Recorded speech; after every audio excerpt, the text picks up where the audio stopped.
Okay now, ponies, look, listen. Look, listen! I know your lack of content on the PS5 is driving you absolutely crazy, but that doesn't mean you have to go and pretend other games are exclusive to your platform, when as a matter of fact they're not. Now, I wasn't going to touch this subject, but Tanga and Alex made an amazing video on this, and a crab named Hella did. Also, Baldur's Gate 3, by any means, is not exclusive to one platform. At the moment, it's exclusive to PC, only because Larian Studios are taking their sweet time getting the game running properly on the PlayStation 5, and it's taken a bit longer on the Xbox Series X and S. Apparently the problem persists with split screen on the Series S. I'm not an absolute technical wizard, so I'm not going to get into that. Because it's not coming out on the Xbox until possibly 2024, ponies seem to think it's their exclusive. This isn't the main meat of this video, this is just something I'm going to touch upon and put my 2 cents in, and hopefully the ponies can shut the fuck up about Baldur's Gate 3 being exclusive to the PS5. It's a PC game through and through, it's been on PC for the last 3 years, in early access, and it's not coming out until September alongside Starfield, which is going to be very interesting indeed. Before I get into the main part of the content, I'm just going to show these. Spider-Man 2, Final Fantasy 16, and now Baldur's Gate 3. PlayStation 5 ruled the year. Imagine not being able to play these bangers on your console. Hashtag PlayStation 5, hashtag split screen. PS5 console exclusive Baldur's Gate 3 is currently 97 on Metacritic. Hashtag PS5, hashtag PlayStation 5. Why? Why? Why?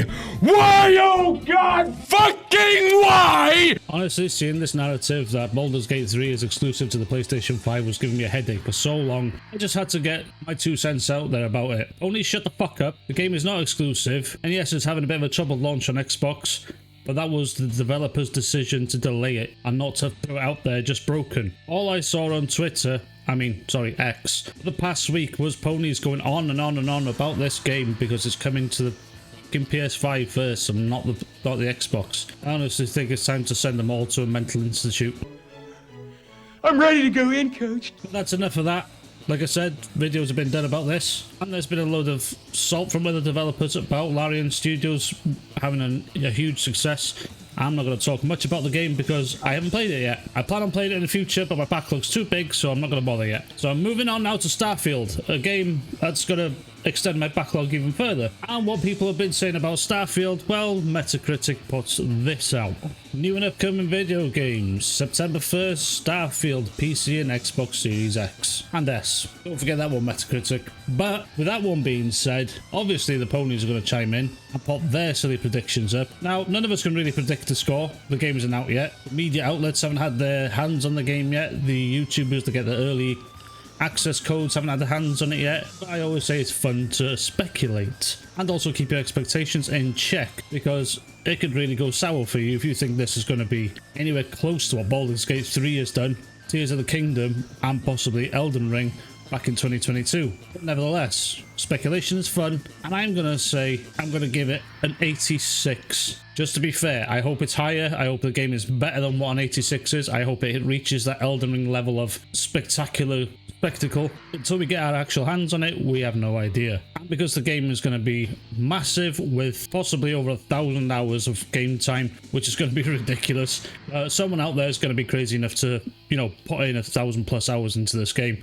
There always is. So let's go and have a bit of fun. Let's see what Colt Eastwood had to say first. Hashtag Starfield is immaculate, reports are super positive already. And it's a whole new experience, new IP, and not another sequel in a sea of sequels. Xbox exclusive in 3 weeks. Now, as a Colt Eastwood impression goes, that's about as good as I can get it. The man has a much more expensive microphone than me. But I know this has nothing to do with the Metacritic score. Honestly, Colt, where are these reports coming from? I'm going to give someone a little W here, which is Nicola. And he says, anybody with a link to these reports, which I'm going to give him a little rare W here. It's not going to last for long, I reassure you that much.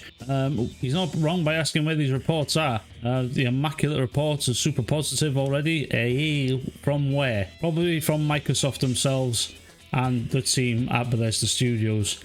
Because honestly, I haven't seen jack shit yet, and I don't think anyone's got that early review copy as this video goes out. But nevertheless, I know Colt Eastwood is super hyped for the game, and he's really looking forward to Xbox having that big W. But like I say, keep your expectations in check, always. But Nicola's W doesn't last for long, because not long ago he did this. Good, my PS5 is ready, which is probably the stupidest thing he put in 2021 regarding Starfield. Because at the time, he didn't even realize that Starfield was going to be an Xbox exclusive.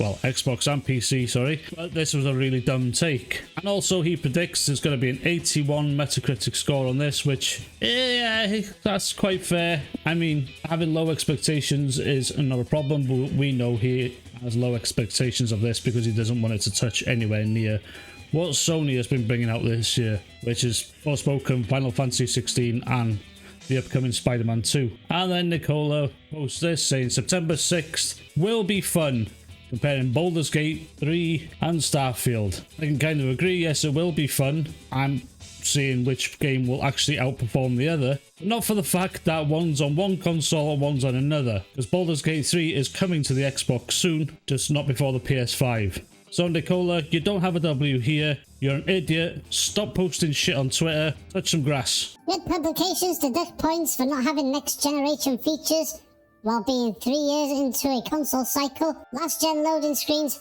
30 FPS only, 1263p resolution, no ray tracing. Hashtag Starfield, hashtag don't hat me, just be mad. Hashtag for fuck's sake. Cope! What? Yeah, that's right, cope! What in tarnation does that even— Cope, seethe, more! This sounds like preemptive coping by J-Dub here. He wants the Metacritic scores knocked down because it doesn't have next-gen features. What in the world makes you think that having next-gen features makes a game actually good to play? Now, okay, I'll give you the 30 FPS one.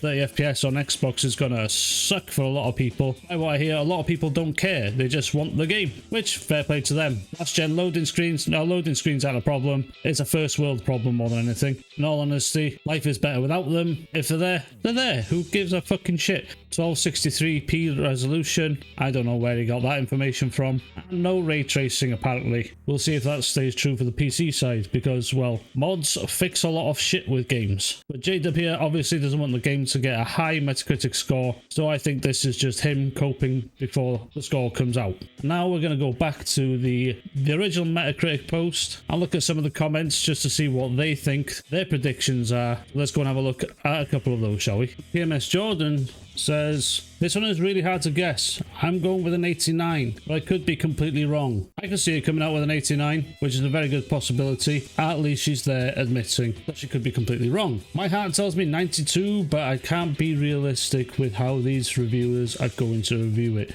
So my head tells me 86 to 87. With a name like Kratos and Ghost of Sparta as your Twitter handle, something tells me that you're a massive PlayStation fanboy. I could be completely wrong about that.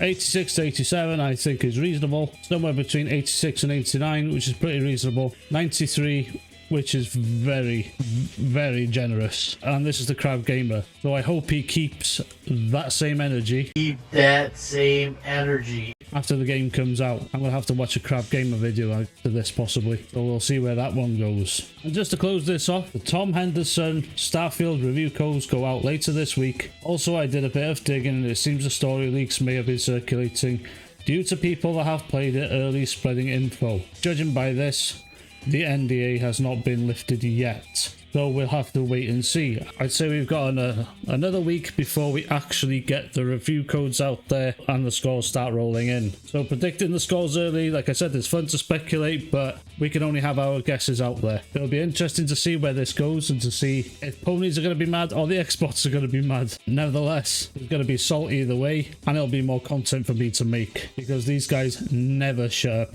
no matter what happens between Xbox or PlayStation, and I'm here just to laugh at every single one of them. Let me hear your predictions in the comments below. What kind of score do you think Starfield's going to get? Let's have some fun in the comments and let's see what we all think is going to happen. I said it earlier, around 86 I think, but I'm hoping I'm wrong because this is a game I didn't think I was going to be interested in, and then I turned around and said to myself, you know what, it's Skyrim in space, I'm gonna probably have to play this. I am looking forward to getting my hands on it. So let me hear your thoughts. If you like the video, press like, comment, share, subscribe, do all that fun stuff, and I'll see you in the next video.